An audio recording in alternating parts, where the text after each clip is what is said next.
Halo semuanya, kita dari kelompok Iya. Kali ini kita bakal menjelaskan seputar paradigma yang ada nih menurut Wimar and Dominic. Dan dari aku sendiri, Nevin Mustafa Karamiata. Aku Muhammad Rafi. Aku Samir Bazar Hanif. Aku Tisa Rabirawan Fawas. Aku Setia Azna. Aku Akira Mayumi Ardono. Aku Kanaya Aisyah. Aku Salma Zana Hembolan. Dan aku Sylvia Supriyanti. Nah, jadi pendekatan dan paradigma adalah seperangkat teori prosedur dan asumsi yang diyakini tentang bagaimana peneliti ini melihat dunia. Kali ini kita bakal dengerin tentang bagaimana sih implementasi dari masing-masing paradigma itu sendiri. Yang pertama mungkin dari positivistik, itu gimana ya Mas? Nah, kalau dari positivistik itu ya, pendekatan positivistik itu dalam penelitian tuh kita tuh sangat melakukan cara yang ilmiah dan objektif. Yang dimana kita sangat mengesampingkan perasaan atau pemikiran dari seorang peneliti itu sendiri. Dimana kita tuh lebih mengutamakan dari data-data yang ada di lapangan. Jadi kita langsung terjun ke lapangan untuk mencari data-data tersebut. Nah, dalam pendekatan ini biasanya tuh kita lebih ke mengukur dan menghitung angka atau jumlah dari statistik yang ada. Gunanya apa? Gunanya itu untuk kita tahu gitu sebab akibat apa yang sedang kita teliti di suatu tempat itu. Terus untuk implementasi pada interaksi sosial, kita tuh ada pengamatan sosial, survei dan kuesioner, serta ada analisis data sosial yang bertujuan untuk berinteraksi langsung pada narasumber yang merasakan langsung apa yang sedang kita teliti. Seperti itu. Baik, setelah mendengarkan bersama penjelasan dari Pawas tentang positivistik, kali ini gimana nih Alina tentang selanjutnya di positivistik?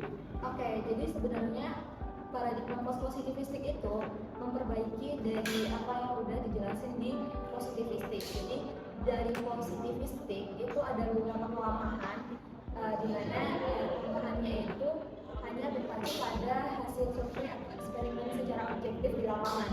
Nah, sedangkan positivistik itu lebih setelah survei, setelah eksperimen, setelah mendapatkan data-data di lapangan, itu bakalan diolah lagi untuk mendapatkan hasil yang lebih akurat dan kredibel.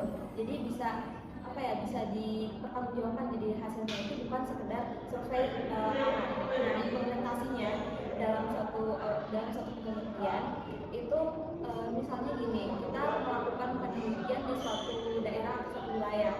Nah, setelah kita dapat data-data dari suatu wilayah tersebut, maka data tersebut akan diolah secara statistik, itu akan diolah, diukur. Nah, hasil dari data tersebut itu yang akan menjadi hasil dari penelitian, hasil dari objek penelitian tersebut. Dalam interaksi sosial itu kita melakukan observasi secara langsung ke wilayah atau objeknya, ke lapangan secara langsung, lalu akan diolah. Jadi begitu kalau dari paradigma positivistik. Nah, setelah tadi kita mendengarkan bersama tentang positivistik, kali ini menurut Samir, gimana nih kalau dari sisi kritis itu sendiri nih? Jadi kalau dalam pendekatan kritis ini, penelitian fokus pada analisis kekuasaan, struktur sosial dan ideologi dalam masyarakat.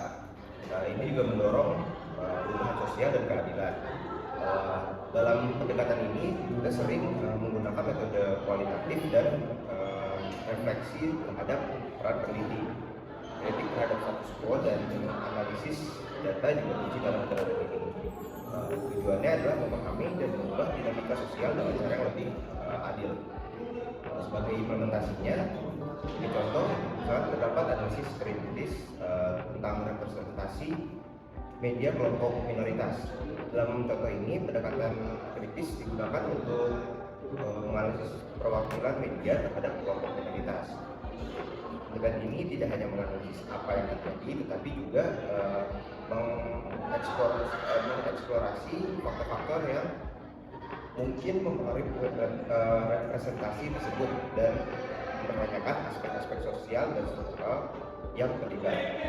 Hasilnya dapat digunakan sebagai dasar untuk mempromosikan perubahan dalam media yang lebih dan inklusif. Nah, setelah kita mendengarkan dari tiga masing-masing implementasi paradigma ini, kita bakal menuju ke yang keempat tentang konstruktivistik. Gimana nih Pak kalau dari itu sendiri? Nah, jadi pendekatan atau paradigma konstruktivistik ini punya fokus pada realitas itu tidak muncul begitu saja. Tapi realitas itu dibentuk oleh individu dengan cara apa? Dengan cara ya bagaimana individu tadi itu melihat atau memahami realitas yang mereka lihat di dunia nyata. Terus untuk implementasinya terhadap riset atau penelitian komunikasi, jadi pendekatan ini menggunakan metodologi riset kualitatif yang artinya ini memungkinkan para peneliti untuk menggali persepsi maupun pandangan dari subjek yang diteliti itu secara mendalam. Nah, gimana sih buat dapetin pemahaman secara mendalam ini? Itu bisa didapatkan melalui beberapa metode riset seperti data interview atau wawancara secara mendalam, terus observasi partisipatif, terus juga mungkin beberapa metode lainnya yang memungkinkan para peneliti untuk menggali persepsi para subjek penelitian secara mendalam. Lalu dalam interaksi sosial, pendekatan ini tuh memungkinkan kita untuk membantu melihat bagaimana sih apa aja sih perspektif yang terlewatkan oleh paradigma lain. Lalu juga memberikan pemahaman tentang bagaimana nilai dan norma sosial maupun juga pola komunikasi itu dapat terbentuk dalam konteks yang lebih luas. Nah, setelah kita mendengarkan bersama dari 4 implementasi tadi, sekarang kita beralih ke karakteristik. Gimana nih Stat kalau karakteristik dari positivistik itu sendiri? Nah, positivistik itu secara ontologis itu sifatnya realisme.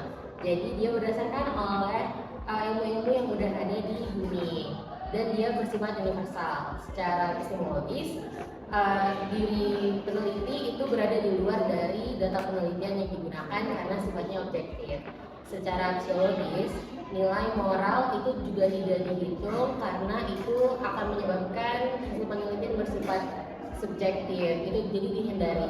Dan terakhir, karena positivistik ini hampir keseluruhannya itu objektif, dalam metodologisnya itu dia sebenarnya itu menjawab hipotesis yang diberikan. Nah, hipotesis itu berdasarkan dari hasil penelitian yang udah ada sebelumnya. Jadi sebenarnya kayak pembenaran dari penelitian yang udah ada. Sekian dari positivistik. Nah, kita akan lanjutkan nih setelah kita mendengarkan di sisi positivistik dari Stefan tadi. Kita bakal lanjut ke Akira tentang positivistik. Nah, menurut Akira gimana nih tentang itu sendiri? Oke, yang tadi sempat dimention Alina juga ya. Kalau post positivistik itu kan aliran yang memperbaiki kelemahan dari post positivistik. Jadi hanya mengandalkan kemampuan pengamatan langsung terhadap objek yang diteliti. Nah, kalau kita misalkan ngomongin karakteristiknya ya, paradigma ini tuh bersifat critical realism yang memandang bahwa realitas ini memang ada dalam kenyataan sesuai dengan hukum alam gitu. Tetapi satu hal yang mungkin dipertanyakan ya, kalau suatu realitas itu bisa nggak sih dapat dilihat secara benar oleh kita sebagai peneliti gitu. Oleh karena itu, secara metodologis pendekatan eksperimental melalui observasi itu kurang cukup. Jadi harus menggunakan metode triangulation, yaitu penggunaan bermacam-macam metode dari sumber data, peneliti, dan juga teori. Jadi nggak cuma mengandalkan penelitian langsung, pada paradigma ini tuh harus diolah gitu datanya dari sumber data dan pakai berbagai macam teori gitu. Poin kedua dari post positivistik ini yaitu fokusnya kajian ini adalah tindakan-tindakan atau dari action manusia sebagai ekspresi dari sebuah keputusan. Ini juga berkaitan sama poin ketiga, yaitu post positivistik ini memandang adanya peran serta subjek yang menentukan ada tidaknya realitas. Oleh karena itu, kaum post positivistik ini mengakui realitas yang beragam. Jadi overall ya, post positivistik ini lebih mempercayai proses verifikasi terhadap suatu temuan hasil observasi melalui berbagai macam metode. Dengan demikian, suatu ilmu itu mencapai objektivitas apabila telah diverifikasi oleh berbagai kalangan dengan berbagai cara. Selanjutnya nih teman-teman, setelah kita mendengarkan dari sisi tadi, kita bakal lanjut ke sisi kritisnya yang akan disampaikan oleh Kanaya. Gimana nih Kak? Oke, jadi untuk paradigma kritis ini lebih mementingkan kedalaman data. Jadi peneliti ini itu cenderung lebih subjektif pada objek yang sedang ditelitinya. Kemudian peneliti itu sendiri merupakan instrumen dari penelitian sehingga tidak bisa pencarian data atau penggalian data itu tidak bisa digantikan oleh orang lain. Kemudian peneliti itu boleh langsung turun ke lapangan untuk meneliti tanpa membuat desainnya terlebih dahulu. Jadi desain dari penelitian ini bisa dibuat saat penelitian berlangsung atau dibuat di awal dan masih bisa diubah seiring berjalannya penelitian. Kemudian informan yang ditentukan juga tidak pasti di awal. Jadi bisa berubah atau ditambahkan untuk memperdalam data dari penelitian tersebut. Selanjutnya, untuk hipotesis dari penelitian kritis itu sendiri berfungsi agar peneliti tidak hilang arah saat melakukan penelitian. Kemudian, hipotesis atau teori yang sebagai asumsi awal juga dapat berubah menyesuaikan dengan data yang didapat. Kemudian, untuk menarik kesimpulannya sendiri, paradigma kritis ini menggunakan metode rekursif, yaitu mengkaitkan semua data yang didapat untuk mendapatkan kesimpulan berupa thick description verifikatif, yang mana tidak hanya berupa fisik, tetapi juga menjelaskan konteks yang ditafsirkan oleh peneliti sehingga dapat dipahami oleh orang luar. Oke, mungkin kalau dari sisi kritis tadi yang disampaikan oleh Kanaya, kan disampaikan kalau masih bisa berubah dengan seiring waktu. Nah, kalau dari konstruktivistik dari Sylvia gimana nih? Oke, jadi menurut paradigma konstruktivistik itu sendiri, pengetahuan pada paradigma ini bersifat subjektif. Artinya, pengetahuan itu dipahami berdasarkan pengalaman yang dialami oleh setiap individu. Nah, tentunya pemahaman terkait dengan pengetahuan setiap individu itu berbeda karena pengalaman setiap individu itu juga berbeda, dan juga tentunya di sini juga ada kaitannya dengan nilai dan kebudayaan yang dianut oleh individu itu sendiri. Nah, pada paradigma ini juga memerlukan interaksi sosial, karena dengan berinteraksi sosial pemahaman tentang pengetahuan itu juga bisa didapatkan. Nah, karena pengetahuan di sini bersifat subjektif, tentunya metode penelitian yang digunakan adalah metode penelitian kualitatif dengan wawancara, observasi, maupun dengan pemahaman terkait dengan teks atau pustaka.